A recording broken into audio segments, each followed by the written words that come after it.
go pick up some groceries at Walmart, and I've got me some hot dogs and some bologna, and I needed some more mayonnaise. And this is what I take, acid reducer.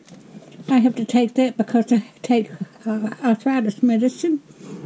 And I needed some milk, and I got some two liters of root beer, and they was less than $1 a piece.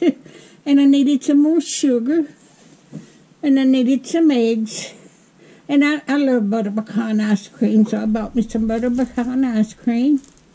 I bought 2 packages of hot dog buns. I bought a pack of hamburger buns, and I bought some bread. And that's what I got this morning. So I hope y'all have a wonderful week. This is Wednesday. I'm going to download this here in a minute.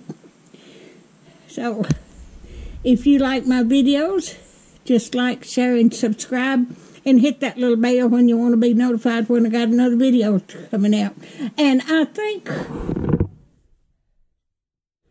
this Duke mayonnaise, I've got ibotta to get a discount. I think I've got $1 off of this. I'll check and see. But I'll put the link to the ibotta in the description. And y'all have a wonderful week. And thank y'all so much for watching.